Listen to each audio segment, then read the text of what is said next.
मगर 1.25 लाख लीटर ईंधन विमान के अंदर ही था और लगभग गर्मी तापमान इतना ऊंचा हो गया कि किसी को बचाने की मौका ही नहीं मिला। दोपहर को एयर इंडिया की फ्लाइट संख्या AI 171 दुर्घटनाग्रस्त हुई और कई पैसेंजर इसके अंदर हताहत होने की संभावनाएं हैं।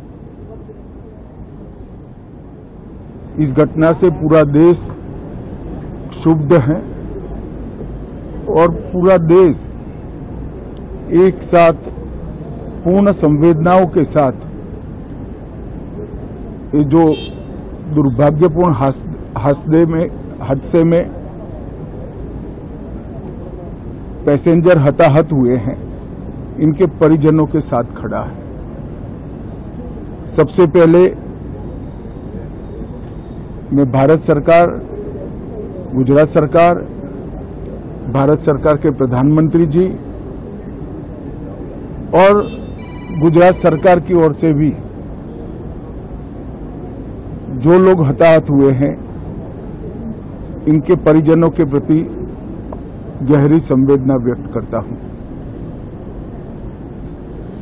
10 ही मिनटों में हादसे के भारत सरकार के पास सूचना पहुंची। तुरंत ही मैंने मुख्यमंत्री जी, यहां के गृह मंत्री, होम डिपार्टमेंट के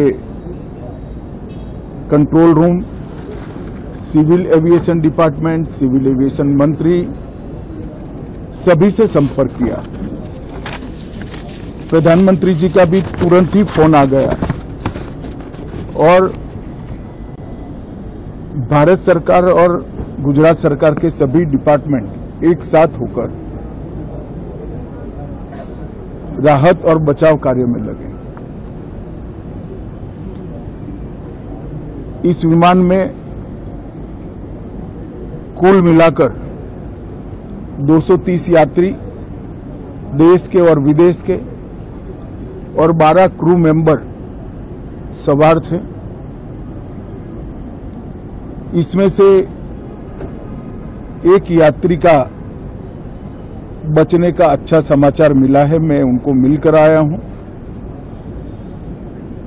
मृत्यु का आंकड़ा तो DNA परीक्षण और यात्रियों की पहचान के बाद ही अथॉरिटी अधिकृत रूप से घोषित करेगी,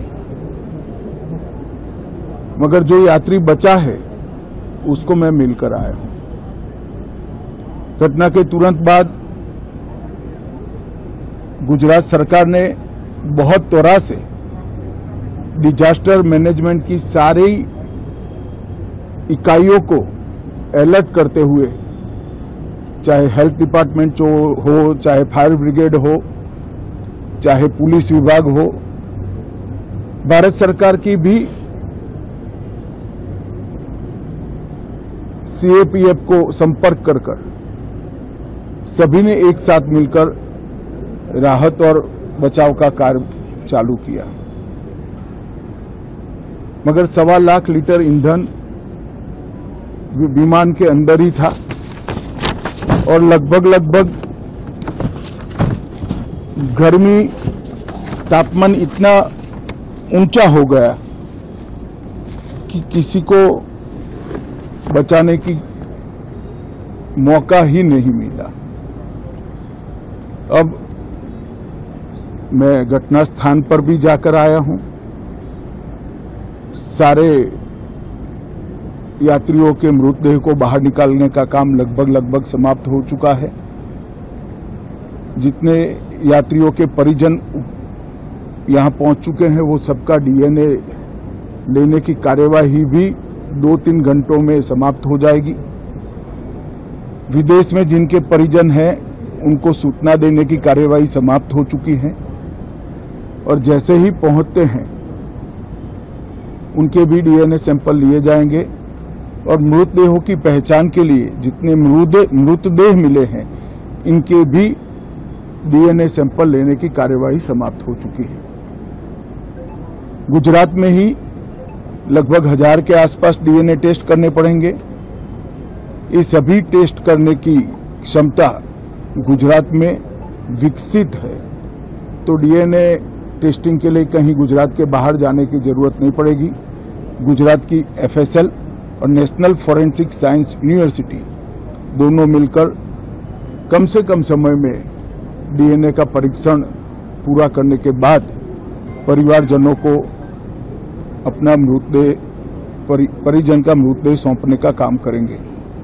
उनके रहने की सुविधा, उनकी सांत्वना की सुविधा, जिनको मेडिकल प्रॉब्लम ट्रॉमा के कारण हुए इनकी मेडिकल की सुविधा, ये सारी व्यवस्था बहुत सुचारू रूप से हो चुकी है।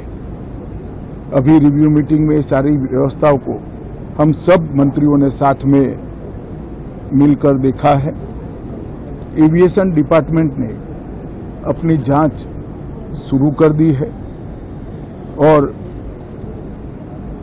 जांच तेजी से आगे बढ़े इसके लिए भी एविएशन मंत्री जी ने सूचनाएं दी है। मैं फिर से एक बार राहत काम में जिन जिन एजेंसियों ने त्वरा के साथ बचाव और राहत का काम किया वो सभी का धन्यवाद करना चाहता हूं और फिर से एक बार जिन्होंने अपने परिजनों को गंवाया है, हताहत हुए हैं, वो सभी को मनपूर्वक संवेदनाएं व्यक्त करता हूं।